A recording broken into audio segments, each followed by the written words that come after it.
ആരാധകർ കാത്തിരുന്ന ആ വലിയ പോരാട്ടം എത്തിയിരിക്കുകയാണ്. നാളെയാണ് ഇന്ത്യ പാകിസ്ഥാൻ മാച്ച്. ഉച്ചയ്ക്ക് 2:30 കളി ആരംഭിക്കും. ഇന്ത്യയും പാകിസ്ഥാനും തമ്മിൽ അങ്ങനെ മത്സരങ്ങൾ വരാറില്ല. ഇതുപോലത്തെ ICC ടൂർണമെന്റിലാണ് ഏറ്റുമുട്ടാറ്. അതുകൊണ്ട് തന്നെ ഈ മാച്ചിന് ആവേശം കൂടുതലാണ്. ക്രിക്കറ്റ് ലോകം മൊത്തം കാത്തിരിക്കുന്നത് നാളത്തെ ഇന്ത്യ പാകിസ്ഥാൻ മാച്ചിന് വേണ്ടിയാണ്. ഇപ്പോൾ ഇതാ ഇന്ത്യൻ ടീമിൽ വലിയ മാറ്റങ്ങളാണ് വന്നിരിക്കുന്നത്. പാകിസ്ഥാനെതിരെ കളിക്കാൻ സർപ്രൈസ് താരത്തെയാണ് ഇന്ത്യ ടീമിൽ ഇറക്കിയിരിക്കുന്നത്. അപ്പോൾ ഇന്ത്യ പാകിസ്ഥാൻ മാച്ചിന്റെ കംപ്ലീറ്റ് പ്രിവ്യൂ ആണ് നമ്മൾ ഇന്നത്തെ വീഡിയോയിൽ നോക്കുന്നത്. ഇതുപോലത്തെ ക്രിക്കറ്റ് ന്യൂസിന് വേണ്ടി ഈ ചാനൽ മറക്കാതെ സബ്സ്ക്രൈബ് ചെയ്യൂ.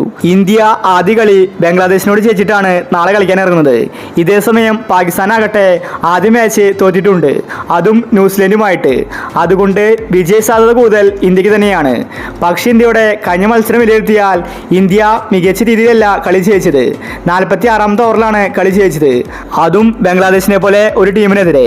അതുകൊണ്ട് പാകിസ്ഥാനെതിരെ കളിക്കുമ്പോൾ മികച്ച രീതിയിൽ ബാറ്റ് ചെയ്തില്ലെങ്കിൽ ഇന്ത്യക്ക് പണി കിട്ടുമെന്നത് ഉറപ്പാണ്.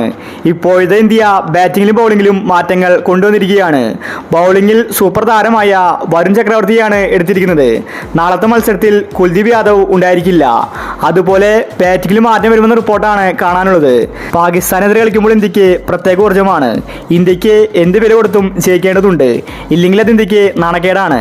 അതുകൊണ്ട് ഇന്ത്യ രണ്ടും കൽപ്പിച്ചാണ് നാളെ കളിക്കാൻ ഇറങ്ങുന്നത്. അപ്പോൾ ഇന്ത്യയുടെ പ്ലേയിങ് ഇലവൻ നോക്കാം. രോഹിത് ഗില്ല്, കോഹ്ലി ശ്രേയസ്, അക്ഷർ പട്ടേൽ, KL രാഹുൽ, ഹാർദിക് പാണ്ഡ്യ, ജഡേജ, ഹർഷിത് റാണ, മുഹമ്മദ് ഷമി, വരുൺ ചക്രവർത്തി. ഇതാണ് ഇന്ത്യയുടെ പ്ലേയിങ് ഇലവൻ. ചിലപ്പോൾ ജഡേജയെ മാറ്റി വാഷിംഗ്ടൺ സുന്ദറിനെ കളിപ്പിച്ചേക്കും. കോച്ച് ഗംഭീർ വലിയ പദ്ധതികളാണ് പ്ലാൻ ചെയ്തിരിക്കുന്നത്. ബാറ്റിംഗിൽ ഇന്ത്യക്ക് പാകിസ്ഥാനെ പേടിയില്ല, പക്ഷേ അവരുടെ ബൗളിംഗ് മികച്ചതാണ്. അതാണ് ഇന്ത്യൻ ബാറ്റ്സ്മാൻമാർക്ക് പേടി. പാകിസ്ഥാൻ ബൗളേഴ്സിനെതിരെ കളിച്ച പരിചയം ഇന്ത്യക്കില്ല. എന്തായാലും നമുക്ക് നാളത്തെ മാച്ചിന് വേണ്ടി കാത്തിരിക്കാം. ഇതുപോലത്തെ ക്രിക്കറ്റ് ന്യൂസിന് വേണ്ടി ചാനൽ മറക്കാതെ സബ്സ്ക്രൈബ് ചെയ്യൂ.